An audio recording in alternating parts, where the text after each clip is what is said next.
sem mercado não tem economia. E se tiver mercado, é preciso saber se eu consigo produzir, chegar lá e ganhar dinheiro. Fora disso, o resto é o tudo. Eu quero agradecer o convite, a oportunidade de estar com vocês aí, nesse momento que é muito difícil para a economia brasileira. Mas eu aprendi um ditado chinês, que sem crise não há solução. Nós temos crise, temos solução. Especializei na vida em termos de planejamento estratégico, análise de risco, e com isso eu aprendi a buscar os momentos mais difíceis, micro ou macroeconômicos, aonde estão os nossos pontos fortes e onde estão os nossos pontos fracos. E eu posso dizer a vocês que talvez, neste momento, seja o momento da consagração do agronegócio brasileiro, como já se mencionou aqui.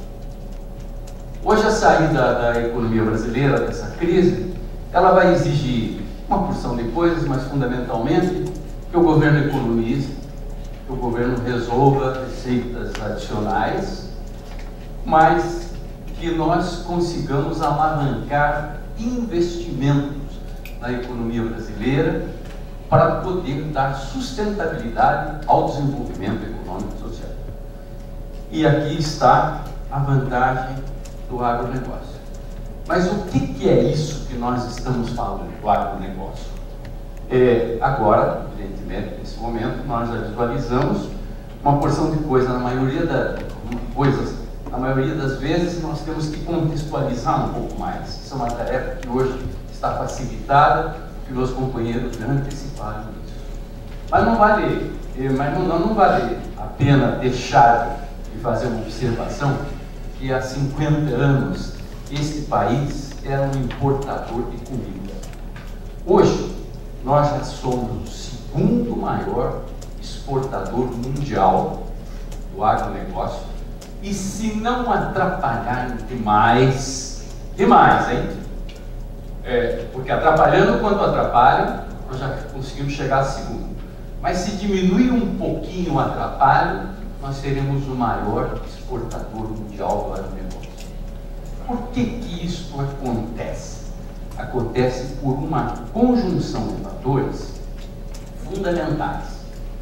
Esta questão, ela começa em mercado mundial, tem um crescimento de população, mais crescimento de renda, que resulta em mais ou menos um Brasil por ano.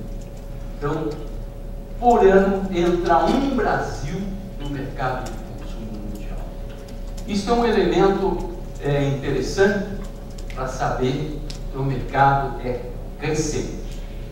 As cadeias que nós estamos tratando, as cadeias de produção, não são cadeias domináveis facilmente. Eu estou diante aqui de especialistas dessa área, mas não são cadeias domináveis facilmente. Eu posso montar computador em qualquer lugar do mundo, automóvel, mas fazer o agronegócio tem que ser naquele lugar, com aquelas condições intrínsecas. Há uma necessidade de um domínio de uma cadeia biológica que é complexíssima. Então, esta é uma grande vantagem nossa. Outra vantagem que eu sempre digo é o seguinte: nós precisamos nos ater a um chamado conteúdo nacional do agronegócio brasileiro.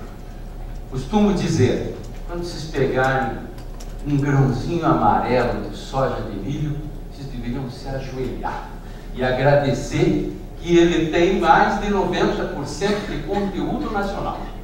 E só não tem assim 97, 98 por causa do Código Mineral Brasileiro e porque a Petrobras foi investir em Pasadena e mais não sei aonde, no Japão, em vez de fazer o REA.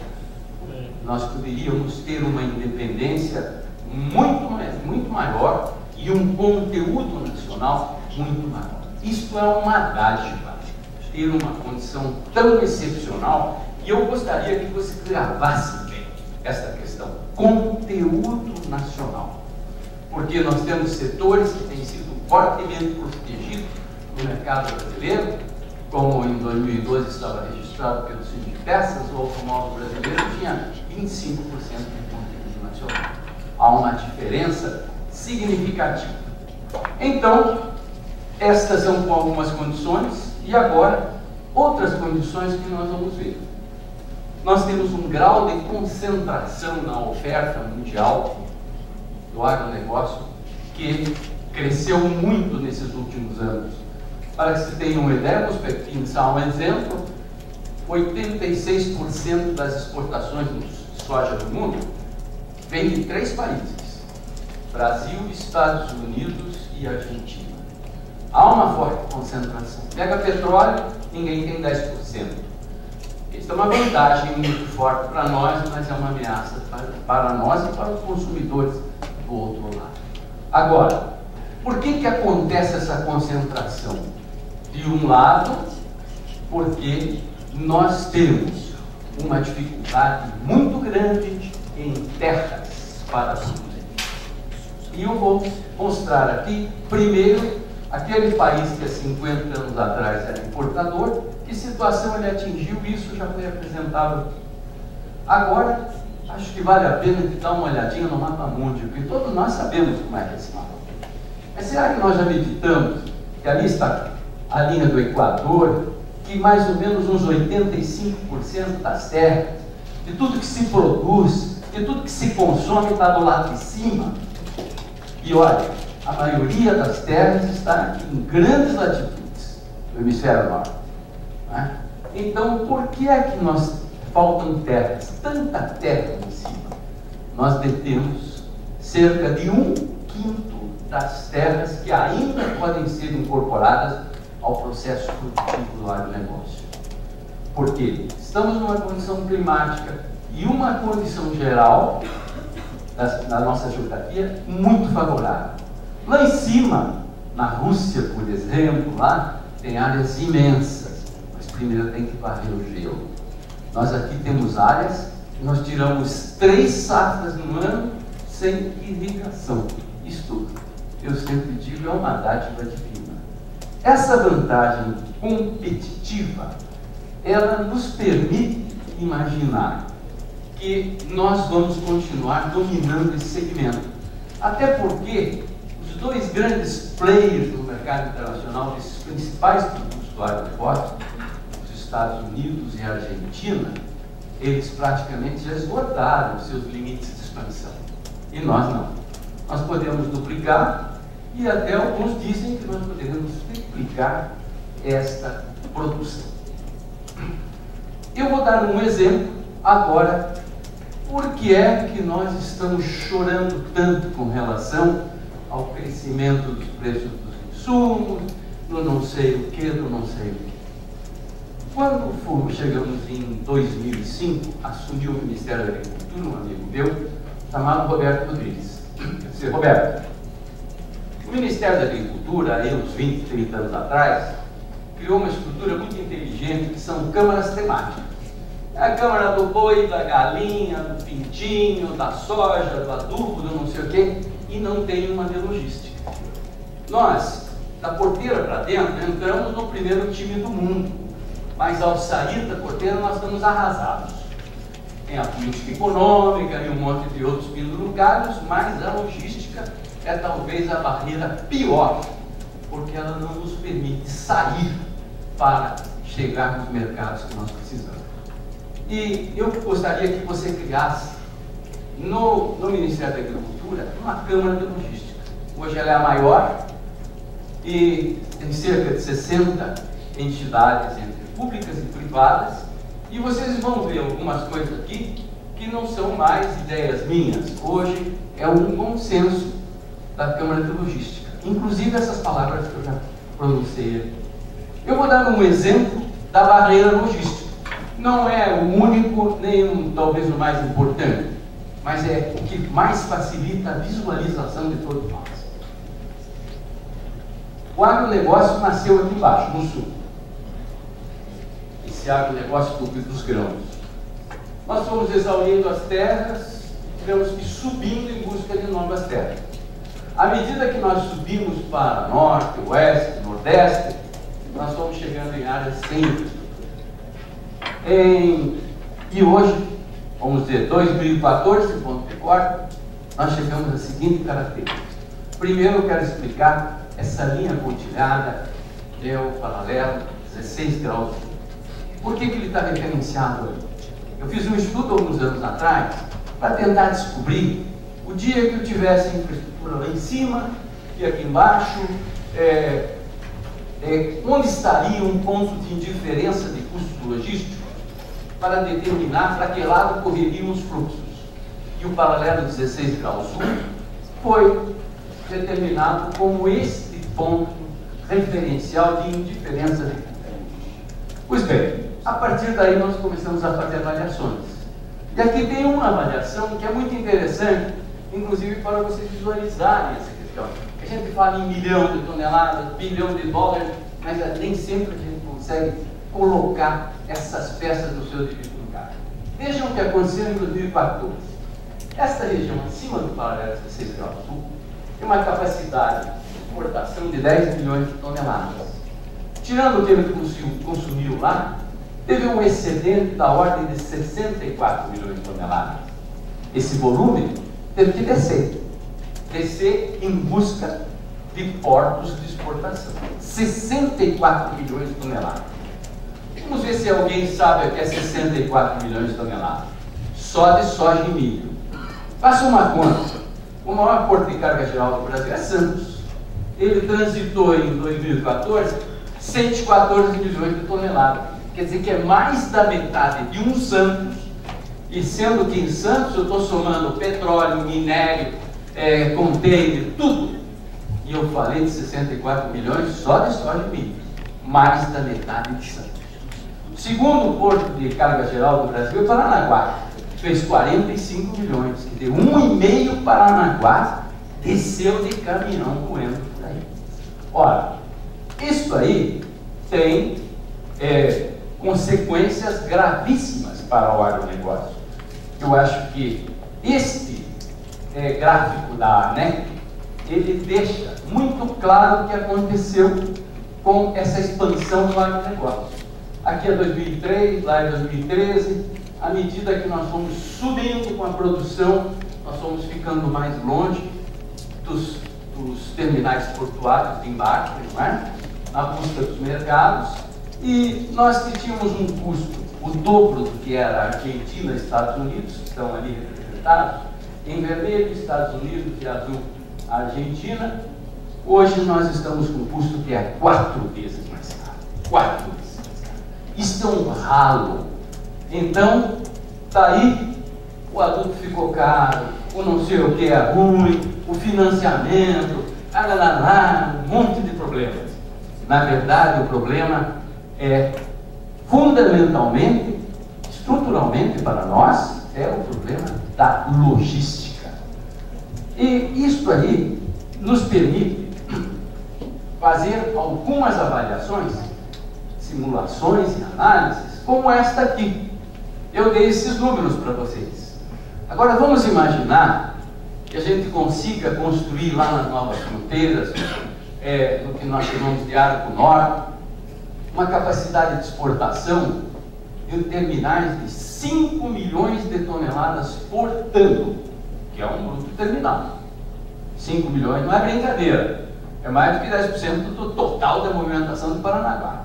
Pois bem, se nós conseguimos construir 5 milhões para cobrir o déficit e para aguentar o acréscimo de produção, que está entre 3 e 5 milhões por ano, nesse ritmo nós vamos levar cerca de 18 a 20 anos para equilibrar oferta e demanda.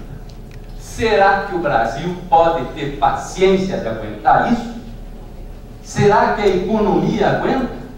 Daí ficam os problemas, né? Não tem espaço porque a agricultura familiar, a agricultura imperialista, todas as agriculturas quebram.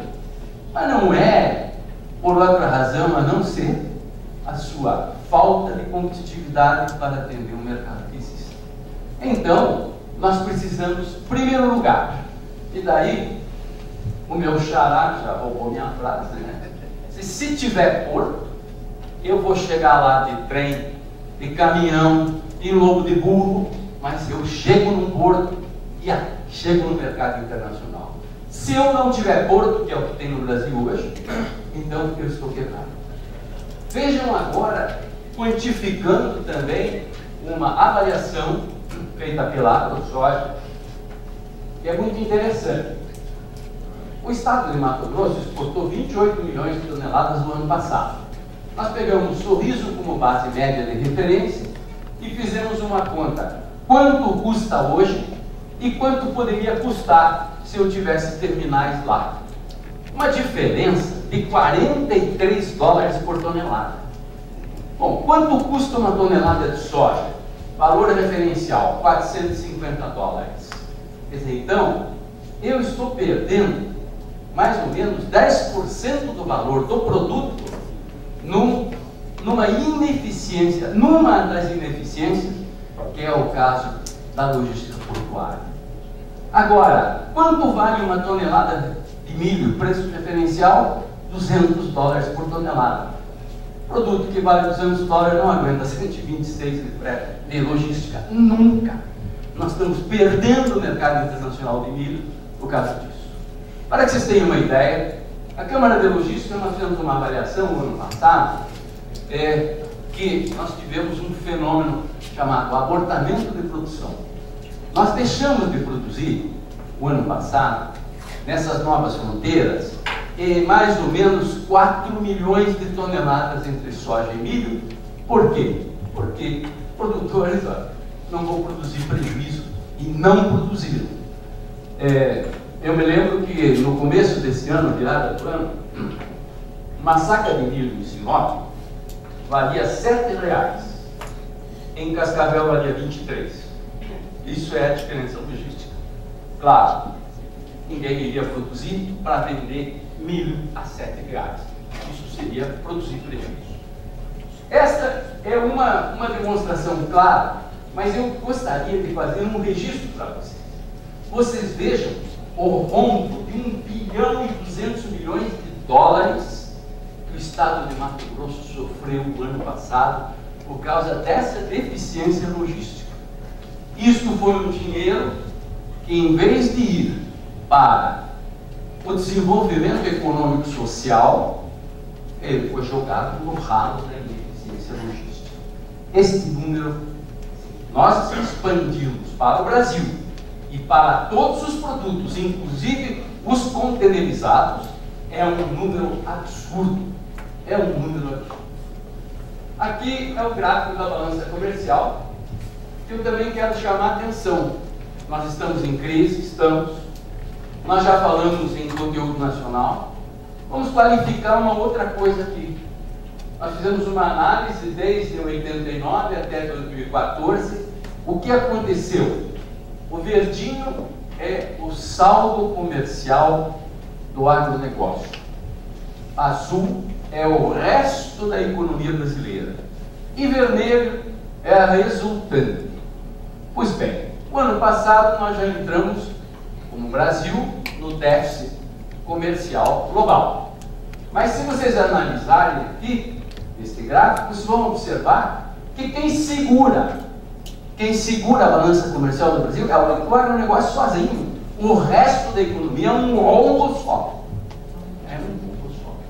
Então, aí nós já começamos a dirimir uma questão. Qual é a minha oportunidade? Ora, se eu sou eficiente, se tem mercado, mas se eu posso ainda aumentar minha eficiência e os ganhos para as cadeias produtivas, está aí a ferramenta que eu preciso para ocupar mercados novos e trazer renda para o desenvolvimento da minha população. O que aconteceu nos últimos anos? Especificamente, como no campo de logística.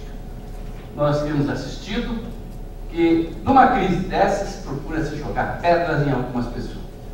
Não é? Eu não entro em questões políticas, mas entro numa análise.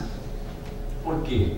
A questão portuária brasileira começou a ter uma tentativa de solução ainda no fim do governo Collor, concluiu o projeto no governo Itamar, foi a velha lei dos portos.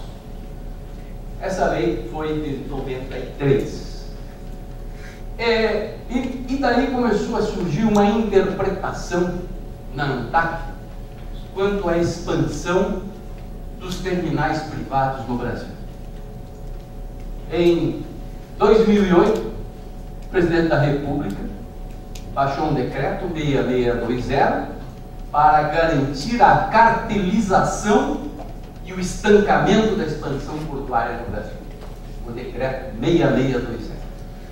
Então nós tivemos essa pancada. A CNA, inclusive, ingressou no Supremo Tribunal Federal com um procedimento para tentar revogar a lei. Hoje está rolando lá. Daí trabalhamos intensamente, a nossa presidente era senadora, trabalhamos intensamente junto ao governo, a um ponto que a presidente da República, a atual presidente, fez uma medida provisória, que significa um projeto de lei, para modificar a lei dos portos, objetivando isso aí, abrir ao setor privado os investimentos em portos. Isso foi uma grande conquista, espetacular, certo? E mostra a linha da vontade presidencial.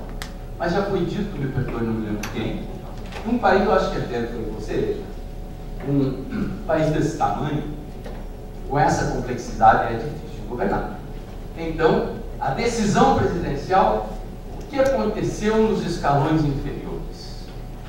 Em primeiro lugar, a lei, para permitir o investimento privado, ela estabeleceu que ia definir os limites físicos de uma cerquinha, onde é que passa a divisa aqui do que é porto público e do que é porto privado.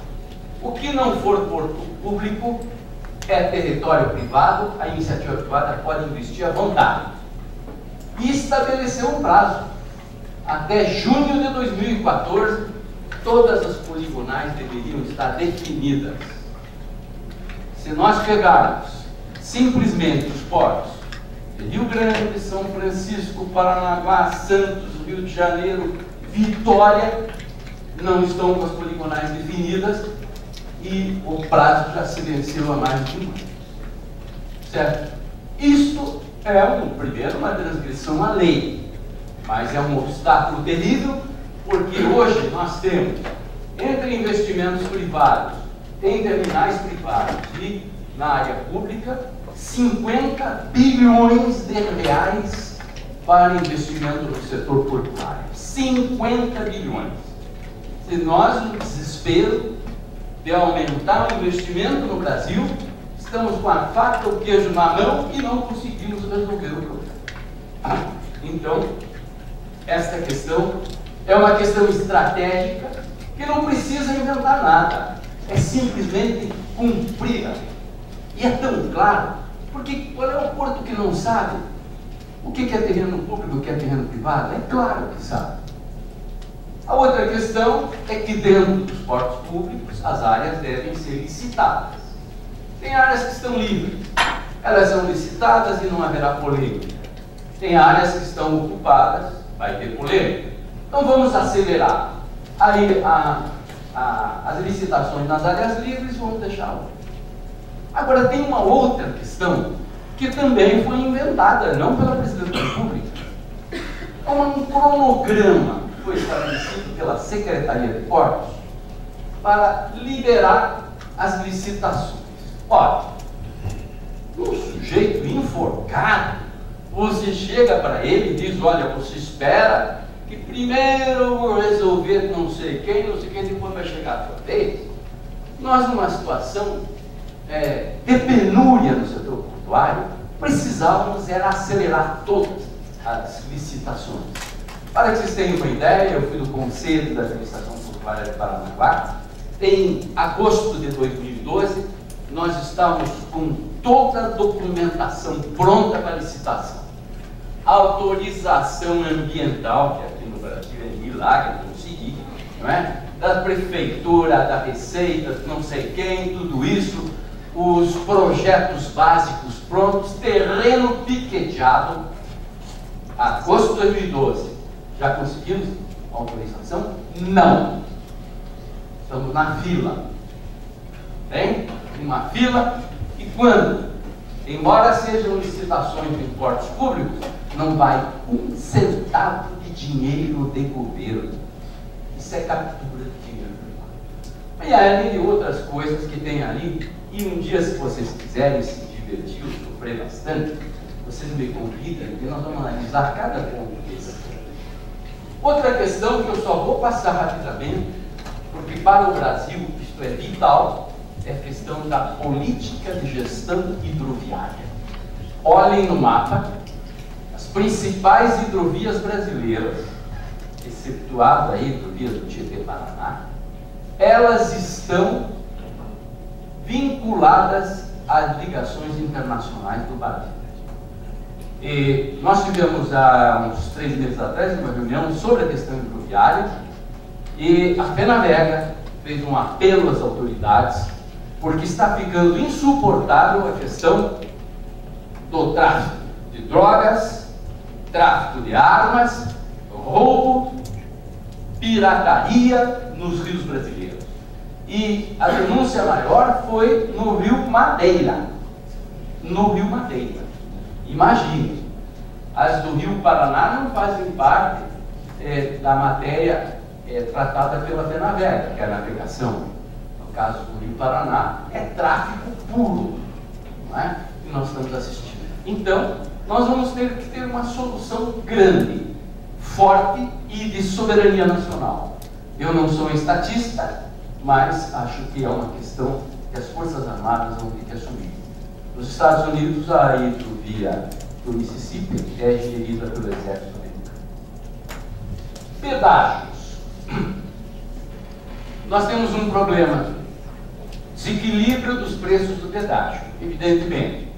Se eu pego como acontece no Paraná, eu estou usando esses exemplos porque eu acho que eles são chocantes e são coisas que eu conheço profundamente os detalhes.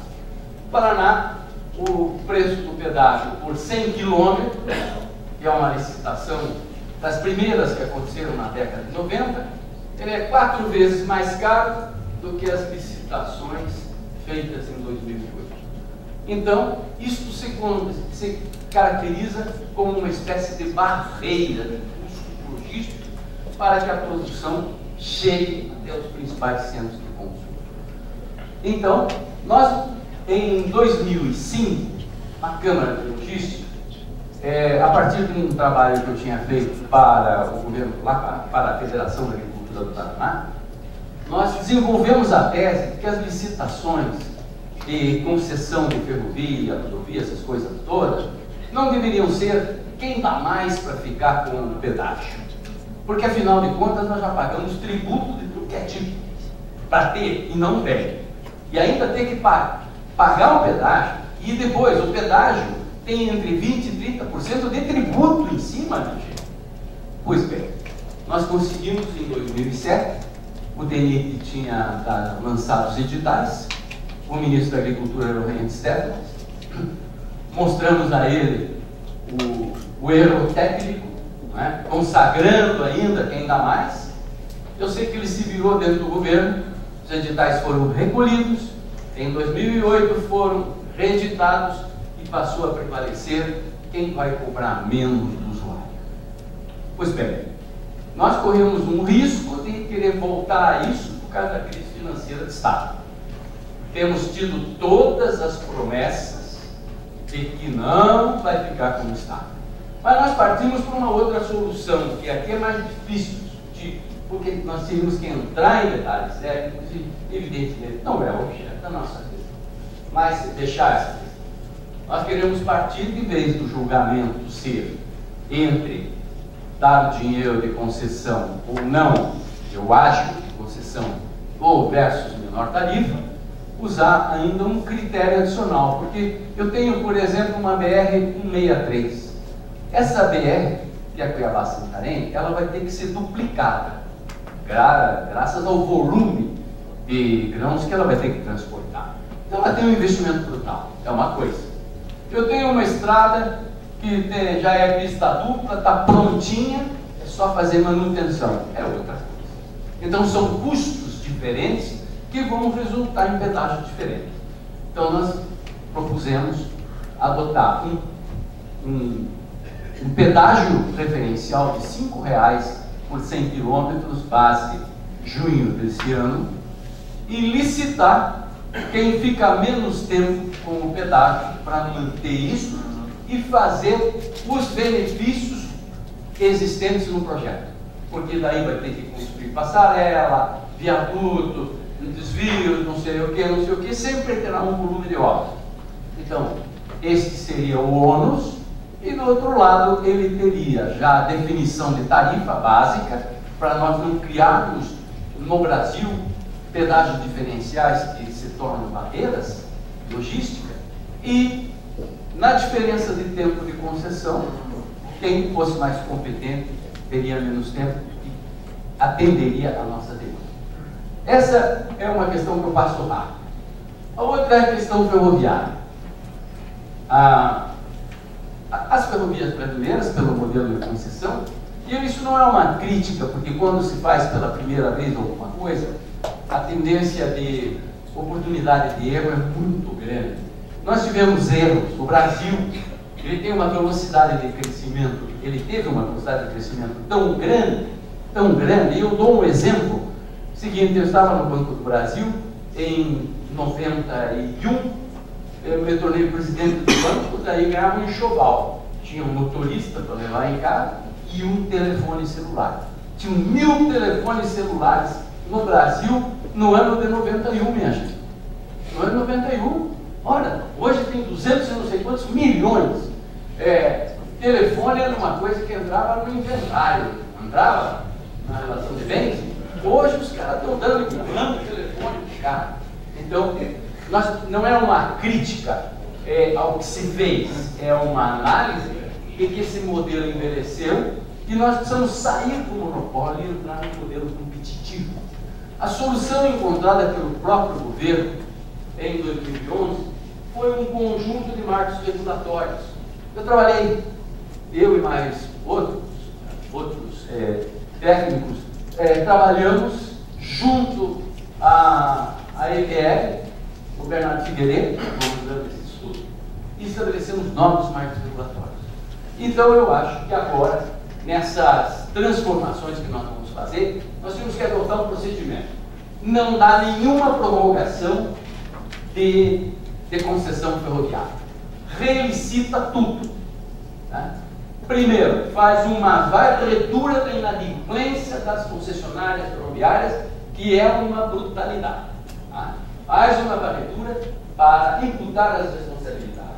A outra questão é relicita dentro de novos marcos regulatórios e adotar uma fórmula em que pelo menos 50% da capacidade seja disponibilizado para operadores ferroviários independentes.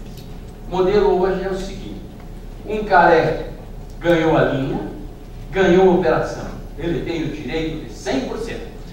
Daí você chega para mim lá e diz: olha, eu queria transportar 500.000 toneladas. Então você vai ter que comprar o vagão, o não sei o quê. É mais ou menos assim. Você quer um cachorro quente? Traga o pão, traga a salsicha, traga o molho, eu vendo para você. Então, esse é o modelo ferroviário brasileiro hoje. A partir daí foi desenvolvido um modelo, não é? Como já existe em vários lugares do mundo, de ter uma espécie de caminhoneiro da ferrovia. Você tem o seu equipamento de transporte, evidentemente que dentro de um rigoroso sistema operacional, paga um pedágio e transita, fazendo um trabalho com os seus vagões, com as suas locomotivas. Este modelo seria uma forma de nós provocarmos uma abertura e uma competição. Porque eu não sei se vocês sabem, como eu trabalho lá na ponta operacional, então quando eu estou aqui conversando com vocês, não é teoria, é na ponta operacional. Se me der enxada, eu sei de que lado pega. Então, o que acontece? Vai contratar um frete. Daí o sujeito diz: olha, está aqui o contrato. Não, mas eu não quero que lavre não sei o quê, eu não quero que pinte de amarelo, eu quero só isso aqui, o frete, pacote. Entendeu? Então, hoje as ferrovias contratam pacotes. Como também, no caso da navegação, é contratado para só. Agora, minha gente, finalizando, antes que eu receba o cartão vermelho, porque amarelo já recebi, nós estamos trabalhando hoje, e a proposta da CNA é assim, nós queremos criar uma força-tarefa do governo, botando não só um ministério, o ministério tal que cuida disso. Vocês já viram que não andou nada. Então vamos fazer uma força-tarefa. Bota lá uns 3, 4 ministérios, bota uma meia dúzia de instituições, vamos fazer uma força-tarefa e vamos aqui. Como é que destrava esse porto? Não, e tem que destravar imediatamente uma força-tarefa para resolver esse problema. Isto, em 30 dias nós íamos fazer, pelo menos, destravar uns 10 a 20 bilhões de investimento privado para o setor portuário. Isto já permitiria, pelo menos, respirar. Ora, e veja bem, nós não podemos ser anjos.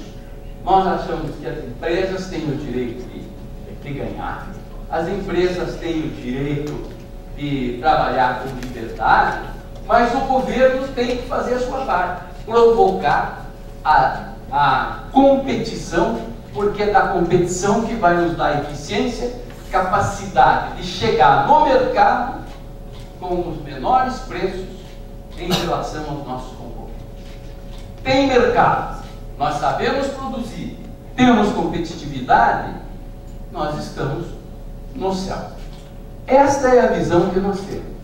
E eu quero chamar a atenção de que, novamente, se não nos atrapalharem, nós vamos ser o maior exportador mundial do agronegócio. E o agronegócio será a alavanca de recuperação da economia brasileira. O mundo depende do Brasil.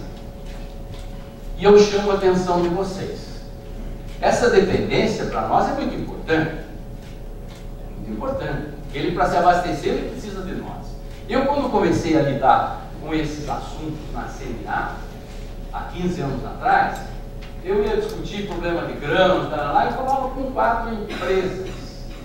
Hoje eu estou falando com umas 30, e deve ter umas 50 atrás do toco, quietinha, que não querem mostrar a cara. Certo? Não querem mostrar a cara. Esse número que eu poderia dar para vocês, só no setor portuário, nós temos projetos de 50 bilhões de reais prontinhos para serem deflagrados. Isto é um número que a BTP, que é a Associação dos Terminais, não é? Levantou entre os que mostraram a cara. Eu tenho 2 clientes no meu escritório que ninguém sabe quem são. Então, isso deve estar forrado de gente esperando oportunidade. Por quê? Se há uma escassez de suprimentos no mundo, e isso é visível no Brasil, nós estamos hoje com o que tem a ponta de mercado tentando se instalar no Brasil para garantir a originação. O cara quer garantir produto para levar para entrar no seu mercado. Esta mudança estratégica é importante. Agora, nós estamos tratando de comida. Se por causa de brincadeiras aí, matam, invadem, fazem um monte de coisas, você imagina o que o mundo não fará se sentir fome. Então o Brasil tem que entender que ele tem uma oportunidade de ouro na mão, mas ele tem que ser muito responsável para atender em qualidade, nos momentos adequados e na quantidade que o mundo precisa. Se nós fizermos isso, a nossa posição internacional não precisa fazer nenhuma estripulia e ela será reconhecida. Eu peço desculpas ao meu entusiasmo, mas eu estou protegido por estatuto religioso, eu posso falar tudo isso. Obrigado.